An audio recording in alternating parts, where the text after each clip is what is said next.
একটা বোতাম শুধু চাপ দিলেই প্যারাশুটটা খুলে যেত, জীবনটা হয়তো বেঁচে যেত, ফিরতে পারতেন পরিবারের কাছে। কিন্তু ফ্লাইট লেফটেন্যান্ট তৌকির তা করেনি, কারণ তিনি শুধু নিজের প্রাণ নিয়ে ভাবেননি, ভেবেছিলেন নিচে থাকা মানুষদের কথা। বিমানের ইমার্জেন্সি সিস্টেম সক্রিয় থাকলেও তিনি সিট ত্যাগ করেনি।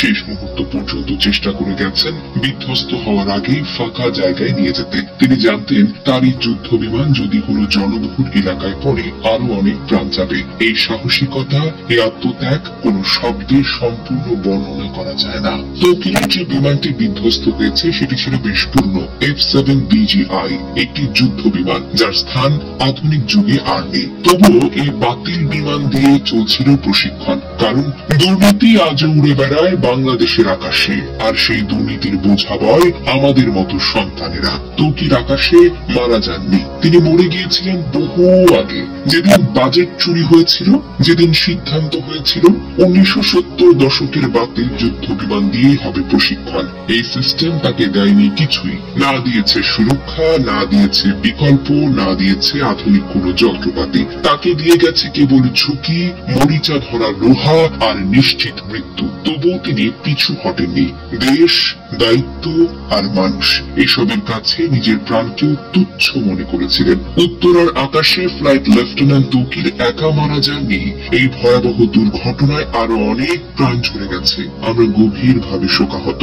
শহীদ তৌকির সহ সকল নিহতের আত্মার মাগফিরাত আমরা কামনা করি। আহতদের জন্য দোয়া করি, আল্লাহ যেন তাদের দ্রুত আরোগ্য দান করেন। আমাদের একটাই প্রার্থনা, আর যেন কোনো তরুণ তৌকিরকে একটা মরিচে ধরা যুদ্ধ বিমানের সঙ্গে জীবন বিসর্জন দিতে না হয়।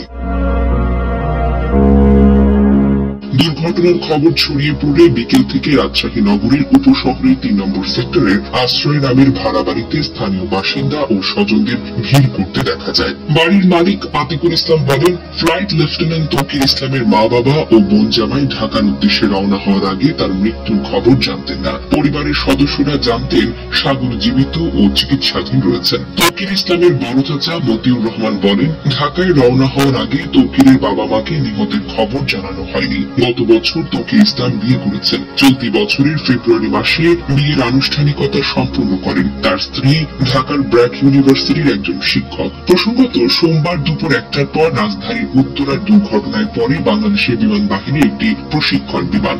বিমানটি উত্তরার মাইলস্টোন স্কুল অ্যান্ড কলেজের একটি ভবনে গিয়ে পড়ে যায় এবং বিধ্বস্ত হয়। সঙ্গে সঙ্গে বিমান ও স্কুল ভবনটিতে আগুন ধরে যায়। যে ভবনে এটি বিধ্বস্ত হয় সেখানে বহু স্কুল পর্যায়ের শিক্ষার্থী ছিল, যাদের বেশিরভাগই হতাহত হয়েছে। দুর্ঘটনার পরপর উদ্ধার অভিযান শুরু করে ফায়ার সার্ভিস। উত্তরা সহ আশেপাশের 9টি ইউনিট ঘটনাস্থলে গিয়ে আগুন নিয়ন্ত্রণে আনে এবং হতাহতদের উদ্ধার করা শুরু হয়। পরে উদ্ধার অভিযানে যোগ দেন বিজিবি ও সেনাবাহিনী। বিমান বাহিনীর হেলিকপ্টার করে হতাহতদের হাসপাতালে নেওয়া হয়। মর্মান্তিক এই ঘটনায় শোক জানিয়ে বার্তা দিয়েছেন প্রধান উপদেষ্টা ডক্টর মোহাম্মদ ইউনূস।